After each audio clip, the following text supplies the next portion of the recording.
जितने भी यहाँ पे इंस्टीट्यूशंस हैं ना जी, उनको कंट्रोवर्शियल बनाया जा रहा है। कौन बना रहा है राणा साहब? सब इंस्टीट्यूशंस को सियासतदान बना रहे हैं, सब बना रहे हैं, सब बना रहे हैं, बिल्कुल सियासतदान बना रहे हैं। जिसकी मर्जी की कोई बात नहीं होगी, यहाँ से अगर पीटीआई की मर्जी की कोई बात नहीं होगी, पीटीआई शोर मचाएगा। वहां से जनाब नून लीग की मर्जी की बात नहीं होगी, नून लीग शोर मचाएगा। कोई और यहाँ पे उठ जाएगा जनाब पीडीएम की किसी जमात से, उसकी मर्जी का कोई फैसला या उसकी मर्जी की कोई बात नहीं होगी, वो शोर मचाएंगे। सो यहाँ पे एक लुट पड़ी हुई है।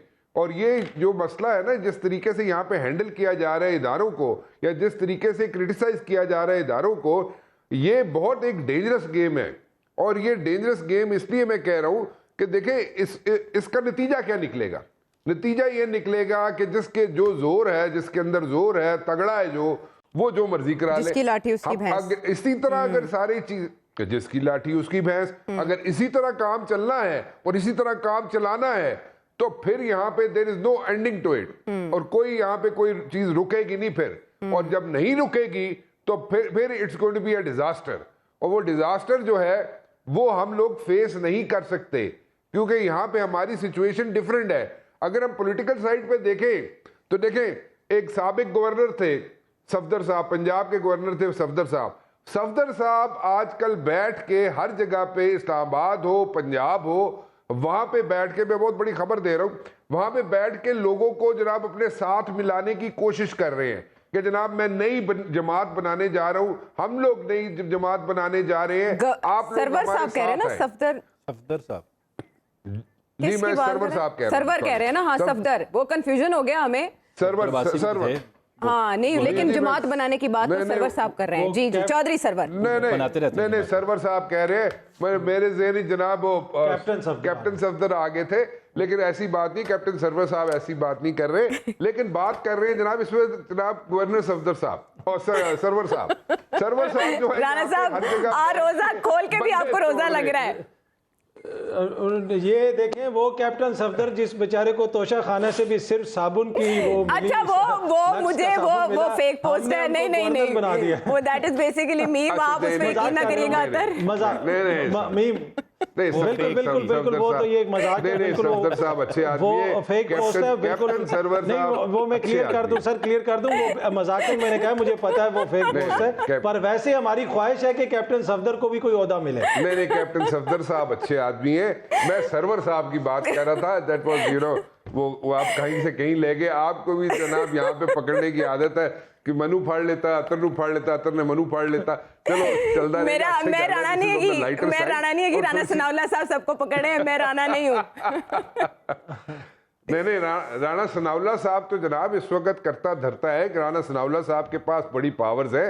राणा सनाउल्लाह साहब जनाब इस वक्त बिल्कुल किसी को नहीं छोड़ने का इरादा रखते, बिल्कुल वो अपना उनके ऊपर जनाब जिस तरीके से उनके साथ जो कुछ हुआ है या नून लीग के साथ जो कुछ हुआ है वो उसका स्कोर सेटल करना चाहते हैं। बट देन अगेन ये स्कोर सेटल, ब्लेम गेम, इससे आगे निकलना पड़ेगा। और मैं बार बार जो बात कहता था ना, बैठ के सारे मसले हल कर ले, मुझे नहीं लगता, आज के बाद मुझे नहीं लगता कि ये सारे सियासी जमातें, ये सारे लीडरान आपस में मिलके बैठ के अपने मसाइल हल करेंगे, मुझे नहीं लगता। ठीक है, उसकी वजह ये है कि ये इतनी दूर तक चली गई है बात, इतनी दूर तक गेम चली गई है कि यहाँ पे एक दूसरा सिनेरियो दूसरा डेवलप हो रहा है। और वो डेवलपमेंट जो है ये है कि बस तू मेरे नाल है तो ठीक है, नहीं है तो ना सही फिर तक लवांगे, जेडी गल है ना, देख लांगे तनु, या यू आर विद अस और अगेंस्ट अस, फिर देख लवांगे, वो देख लेंगे जेडी ना, वहां पे यहाँ पे पूरी एक लाइन जो है ना वो क्रॉस होनी शुरू हो गई है, वो क्रॉस होनी शुरू होगी, उसके बाद जनाब there is no ending to it.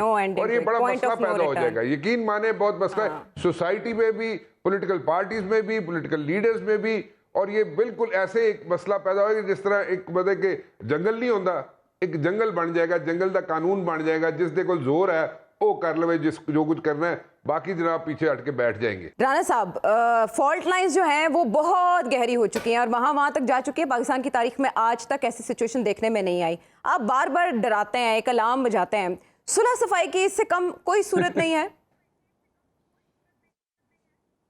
देखें, साद रफीक साहब भी यही बात कर रहे हैं। एंड में देखें, जो कुछ भी उन्होंने कहा, जो भी तकरीर की, जो भी उन्होंने स्टेटमेंट दी, लेकिन एंड में उन्होंने यही कहा कि जनाब बैठ के बात करनी पड़ेगी, फिर ही हल निकलेगा। तो ये साद साहब भी एक अच्छी बात कर रहे हैं और वो भी एक ठीक बात कर रहे हैं कि बातचीत से ही हल निकलेगा, लेकिन द पॉइंट इज कि बैठेगा कौन? बैठने के लिए तो यहाँ पे तैयार ही नहीं है। अब मैं, आप, अबूजर, जनरल साहब और अतर यहाँ पे एक दूसरे को जनाब बिल्कुल इधर पुसन्मुख हो जाए तो यहाँ पे अब बैठेंगे कैसे? बात कैसे करेंगे हम तो बात नहीं कर सकते ना। हमें कोई बिठाए, या तो कोई बिठाए, कोई हमें जनाब हमारे कान पकड़े, कोई डंडा छोटा करे और हमें बिठाए, तब तो बात समझ आती है। बिठाने वाले खुद बैठ गए हैं ना राना साहब। और ये कहा जा रहा है कि इमरान खान साहब जो पहले एस्टेब्लिशमेंट की मदद से आए थे, अब वो जुडिशरी की मदद से आना चाह रहे हैं इक़्तिदार में, यानी वहां पर भी एक तफरीक है। जो पहले मिलके काम करते थे, अब उनके डायरेक्शंस अलग अलग हैं। ये इंप्रेशन ठीक है? देखिए बात तो नहीं बिल्कुल किसी हद तक ठीक है आपकी बात, लेकिन द पॉइंट इज उसमें कौन सा कोई कल की बात है? जब इमरान खान साहब हुकूमत के अंदर मौजूद थे, मैं बार बार कह चुका हूं, उससे 1.5 साल हुकूमत जाने से पहले तक वो तो उस वक्त से हाथ उठा लिया गया था। पिंडी ने तो उस वक्त से हाथ उठा लिया था। तो इसमें कौन सी नई बात है? What's new about it?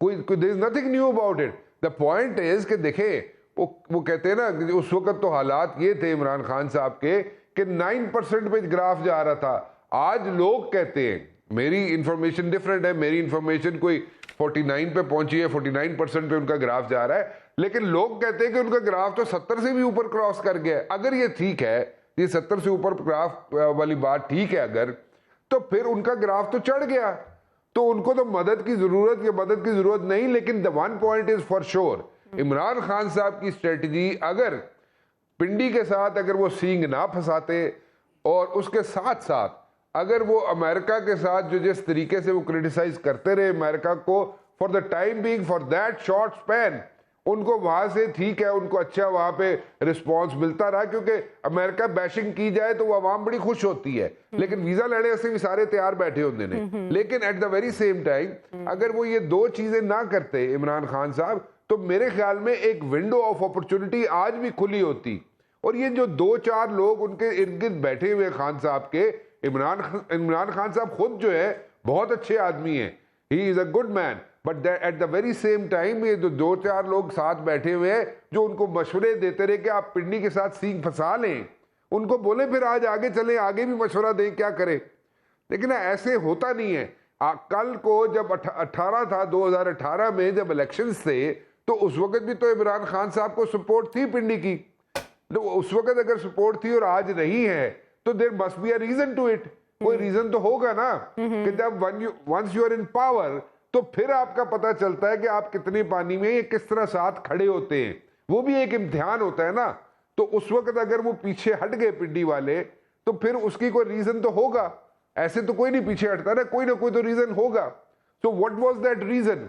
अगर वो देखा जाए, ये कहा जाए जनाब कि उस वक्त DGISI को उन्होंने रखना चाहिए, इसके अलावा भी कोई रीजन होगा। This is not the only reason, I don't buy that. उसके अलावा भी कोई रीजन होगा। तो बात ये है इस वक्त सिनेरियो डिफरेंट है, but at the very same time Imran Khan साहब ने यहाँ पे उनका वोटर, उनका सपोर्टर, उनकी परसेंटेज, जो जिस तरीके से उनका ग्राफ ऊपर गया है, वो बिल्कुल गया है, उसमें कोई शक नहीं है। क्योंकि ये लोग जो बैठे हुए इस वक्त हुकूमत में, ये लोग बड़ी बुरी तरह एक्सपोज हो गए हैं। इसलिए एक्सपोज हो गए कि प्रोबेबली दे वर थिंकिंग कि हम इमरान खान को नो कॉन्फिडेंस करेंगे, उसको घर भेजेंगे और जनाब उसके बाद हम इलेक्शन करा लेंगे। This was the basic thinking. और ये नवाज शरीफ साहब की भी थिंकिंग यही थी कि जनाब हम इलेक्शन करा लेंगे। लेकिन वो जब इलेक्शन नहीं हुए, हफ्ता 2 हफ्ते बाद, मतलब कि जो उन्होंने डिसाइड किया हुआ था इनिशियली कि जनाब असि जावांगे इमरान नु घर पे जाएंगे तो फिर उसके बाद इलेक्शन करा लेंगे, वो अगर स्ट्रेटजी, उस स्ट्रेटजी पर भी कायम रहते अगर नून लीग वाले या बाकी PDM की जमातें, तो हो सकता है वो बहुत कुछ गेन कर लेते, बहुत कुछ वो अचीव कर लेते। लेकिन वो नहीं कर सके, उन्होंने नहीं किया। कौन उनको मशवरे देता रहा? उनके पास भी आइंस्टाइन बैठे हुए हैं, PDM वालों के पास भी बड़े उसमें तो एक साबिक आमी चीज बता रहे हैं ना कि वो क्यों नहीं हो सका। वो असेंबलियां तोड़ना चाहते थे, लेकिन फिर लॉन्ग मार्च का ऐलान हो गया, फिर उन्होंने कहा कि हम ब्लैकमेल नहीं होंगे। ये सारी अब कहानियां ही रह गई हैं। वो एक बात होगी ना आयशा जी, वो तो एक बात होगी ना। वो तो हो गया जनाब कि उन्होंने, इमरान खान ने कहा कि मैं लॉन्ग मार्च करूंगा, तो उन्होंने कहा जी अच्छा तू लॉन्ग मार्च कर ले भाई उड़, ठीक है। तो वो तो बात हो गई। लेकिन देन अगेन उसको अगर देखा जाए तो अगर नून लीग वालों ने या पीडीएम वालों ने इमरान खान के लॉन्ग मार्च के साथ अपने सींग फंसाए तो उसका नुकसान किसको हुआ? पीडीएम को हुआ, ठीक है। और इमरान खान भी कोई अचीव नहीं कर सके कुछ भी उस लॉन्ग मार्च से, टू बी वेरी ऑनेस्ट, ठीक है। क्योंकि वो जो ग्राफ बना था, जो आए उसके बाद डी चौक से वापस चले गए, उसके बाद ये हुआ, उसके बाद वो हुआ, वो भी कुछ नहीं, अचीवमेंट एज सच कुछ नहीं हुई। हाँ, ग्राफ उनका ऊपर गया इमरान खान साहब का, उनके साथ जो लोग नाराज हैं मौजूदा हुक्मरानों से, वो भी उनके साथ मिल गए इमरान खान साहब के साथ, क्योंकि जो नाराजगी थी मौजूदा हुक्मरानों से वो भी साथ मिल गए। ग्राफ उनका इंक्रीज हो गया इमरान खान साहब का। लेकिन what is the way forward? ये वे फॉरवर्ड नहीं है।